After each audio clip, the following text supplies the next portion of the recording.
नई आशा देख सकता हूं, नया विश्वास देख सकता हूं। कोरोना का संकट पूरी दुनिया में बना हुआ है। पूरी दुनिया इससे लड़ रही है। कोरोना वॉरियर्स के साथ हमारा देश इस लड़ाई में जरा भी पीछे नहीं है। लेकिन इन सब के बीच हर देशवासी अब इस संकल्प से भी भरा हुआ है कि इस आपदा को अवसर में परिवर्तित करना है। इससे हमें देश का बहुत बड़ा टर्निंग पॉइंट भी बना रहा है। ये टर्निंग पॉइंट क्या है? आत्मनिर्भर भारत, सेल्फ रिलायंट इंडिया।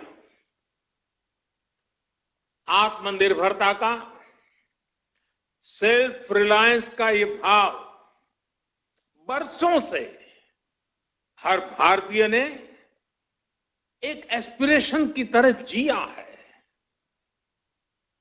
लेकिन फिर भी एक बड़ा काश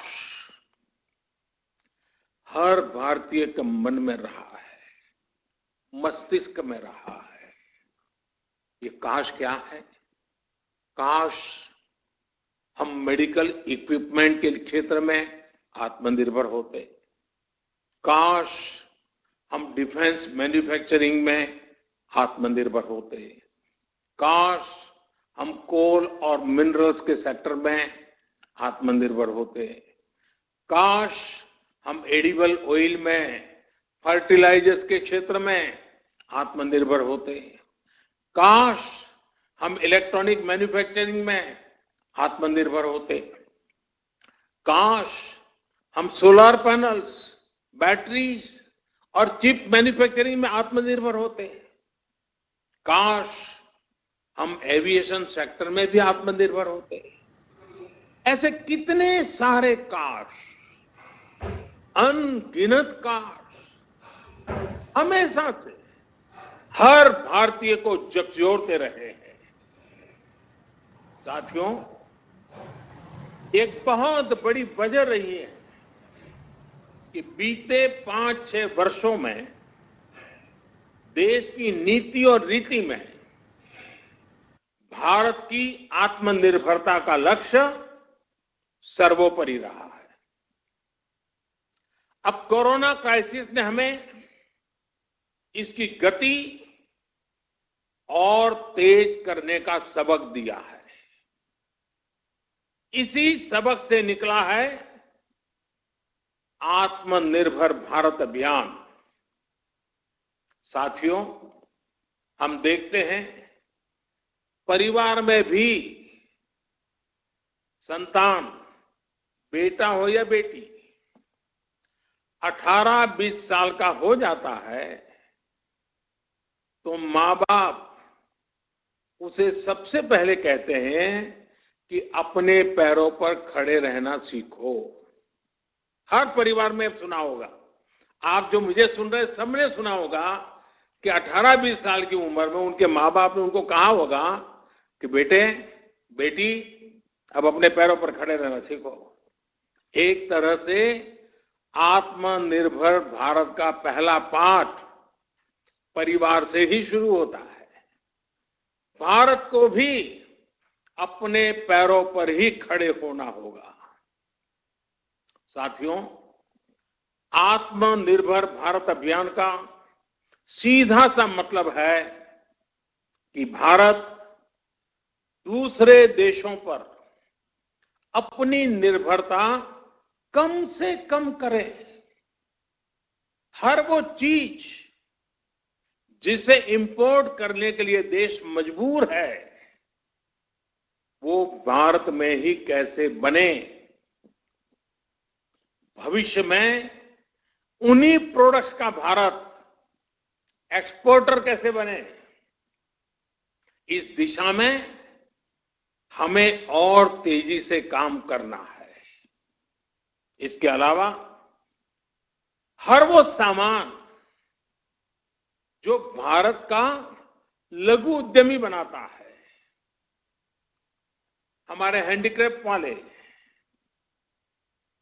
जो सामान हमारे सेल्फ हेल्प ग्रुप से जुड़े करोड़ों गरीब बनाते हैं,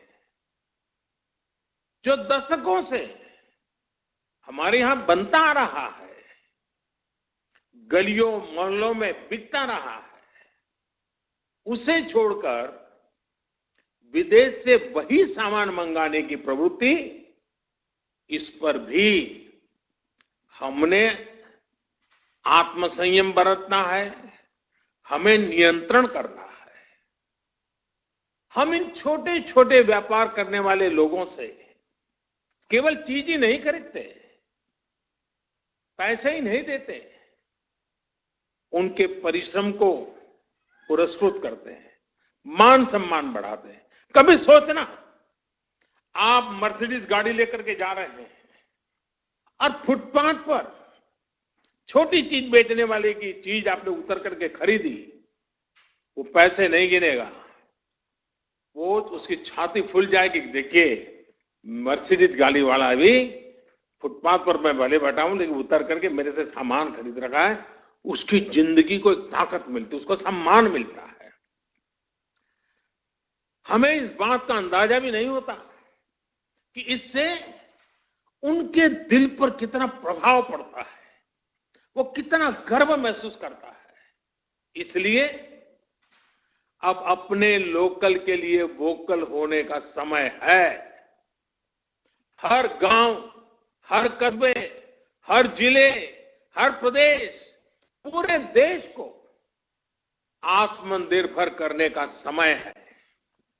साथियों, सालों पहले, दशकों पहले स्वामी विवेकानंद जी ने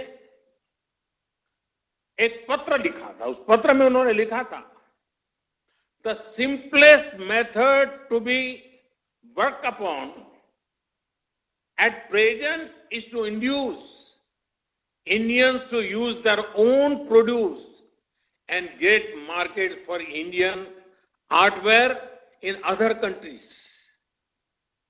स्वामी विवेकानंद जी का बताया ये मार्ग पोस्ट कोविड वर्ल्ड में भारत की प्रेरणा है। अब देश प्रण कर चुका है और देश कदम भी उठा रहा है। आत्मनिर्भर भारत अभियान के तहत जिन बड़े रिफॉर्म्स की घोषणा की गई है, उनको तेजी से जमीन पर उतारा जा रहा है।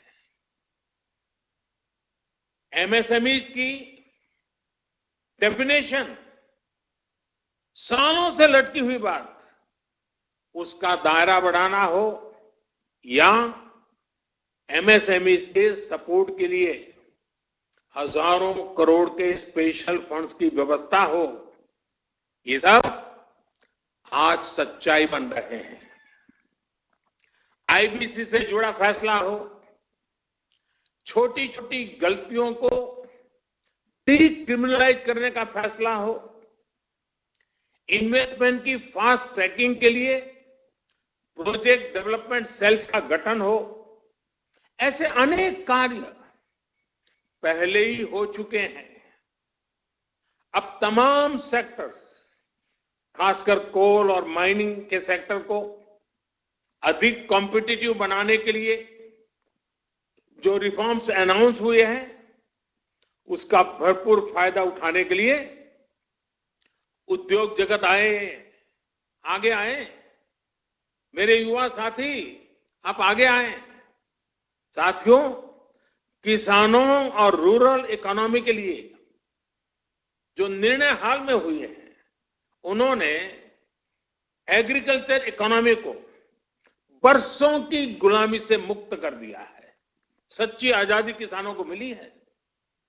अब भारत के किसानों को अपने प्रोडक्ट, अपनी उपज देश में कहीं पर भी बेचने की आजादी मिल गई है। APMC act, essential commodities act, उसमें जो संशोधन किए गए हैं, किसानों और इंडस्ट्री के बीच पार्टनरशिप का जो रास्ता खोला गया है, उससे किसान और रूरल इकोनॉमी का कायाकल्प होना तय है।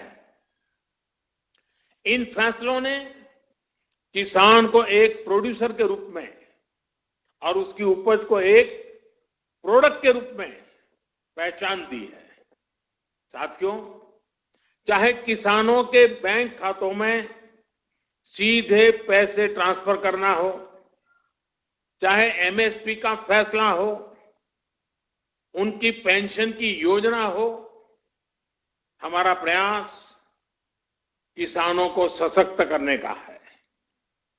अब किसानों को एक बड़ी मार्केट फोर्स के तौर पर विकसित होने में सहायता की जा रही है। साथियों, लोकल प्रोडक्ट्स के लिए जिस क्लस्टर बेस्ड अप्रोच को भारत में बढ़ावा दिया जा रहा है, उसमें भी सभी के लिए अवसर भी मौजूद है। जिन जिलों, जिन ब्लॉक्स में जो पैदा होता है, वहीं आसपास इनसे जुड़े क्लस्टर विकसित किए जाएंगे। जैसे पश्चिम बंगाल में जूट किसानों के लिए पास में ही जूट आधारित उद्योगों को और मजबूती दी जाएगी। फॉरेस्ट प्रोड्यूस की अपार संपदा जुटाने वाले आदिवासी साथियों को उनके क्षेत्र में ही आधुनिक प्रोसेसिंग यूनिट्स उपलब्ध कराई जाएगी। इसके साथ ही बांबू और ऑर्गेनिक प्रोडक्ट्स के लिए भी क्लस्टर्स बनेंगे। सिक्किम की तरह पूरा नॉर्थ ईस्ट ऑर्गेनिक खेती के लिए बहुत बड़ा हब बन सकता है, ऑर्गेनिक कैपिटल बन सकता है। आईसीसी के साथ जुड़े आप सभी व्यापारी